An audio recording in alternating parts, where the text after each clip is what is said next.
shit's clear. Some of you may be looking at this thing and wondering, what the actual fuck is this thing? Why is this thing? How is this thing? And how could you? And to everybody who's currently laughing or shitting on this in the replies, joke's on you, because it's either going to get better or worse. This is phase 1 of the Queercano. The Italians made the best bolt action in a war with fantastic semi-automatic and fully automatic rifles. The Italians had intended to bring the same heat that everybody else was, but they kind of shit the bed when it came to supply lines and like manufacturing ability, and ended up modifying a huge number of their World War I battle rifles for huge numbers of troops, including a large number of cavalry were issued one of these things. Now this is what's referred to as a cavalry Queercano, and cavalry in this case frequently means artillery and frequently means bicycle cavalry, as well as these things were issued to police units, to reserve units, and they were somewhat effective for the compromise that they are. This uses one of these. Now, it might seem like a simple folded piece of steel that almost seems like a piece of assemblable garbage. And you'd be right, because this was actually originally intended by the Italian military to be disposable. Remember before how I said their supply lines sucked? Yeah, these became not so disposable very quickly. Again, anybody who fetishizes like fascist assholes and thinks they had like super magic technology doesn't understand their supply lines. No, they were not smart. They were very, very dumb. The magazine capacity is a little bit weird, but it makes sense when you think about it. Frequently, guns are listed as 5+1. This is 6, no number. It's not designed to be fed from an empty clip. It's not designed to be fed from a partial clip. It needs 6 rounds. In a modern setting, we'd refer to this as 5+1. But the difference is it's a magazine of 5 with 1 in the chamber that gets fed from 6 round clips.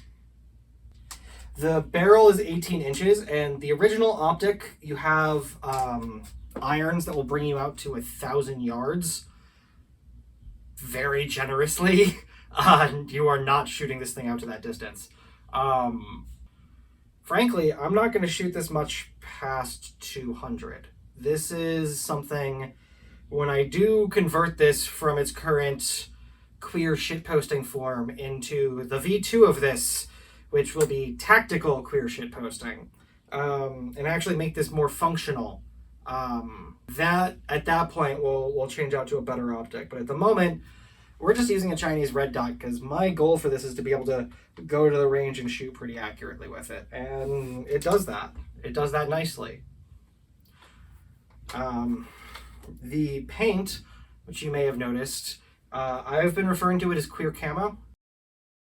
I like the general idea. I like the blue and purple and pinkness of it. It feels nicely queer. And also, again, this is feeling like a fun shitpost build, and I'm genuinely enjoying the shitpostery of it. But realistically, if I want to turn this into something more serious, I am probably going to get rid of most of this camo. It looks cool. It looks like the kind of skin you would get in like a Call of Duty pack, but also it has severe limitations on how effective it could be, and I feel like there's better ways to handle that. 6.5 Queercano was also kind of a weird use case in the war.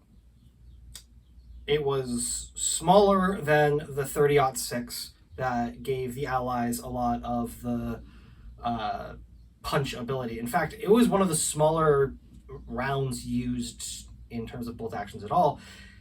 which didn't help them, thank fuck, but it did generate one of the nicest bolt actions to shoot. It's soft. It's easy to fill. Right up until you have to buy this stuff. This stuff is currently selling, if you're lucky, you'll find it at $1.50 a round, which is expensive for something that you're going to want to shoot regularly, but it's not too bad. It's not as bad as 5.7. I know people that shoot that. 6.5 Queercano rifle. 5 shots in the magazine, 1 shot above. Rocking a red dot. It's fucking weird. It's fucking queer. It's fucking mine. Thank you all for tuning in. I really do appreciate it. Make sure you're hitting the like and comment and subscribe and doing all of the good YouTube stuff. Importantly, thank you a pile to all of my Patreon supporters. I wouldn't be able to do this entire channel if I didn't have some sort of like income to be building towards, and y'all are making this possible, so I really do appreciate it. If you want to show direct support, I'm over on Patreon. If you just want to catch some sexy queer armor swag and still throw a few bucks my way, I've got merch. I'm really proud of how all this is turning out. But yeah, that's going to be it from me. Stay dangerous, y'all. Keep each other safe. And remember, moral doesn't mean legal. And Stonewall was a fucking riot. Peace.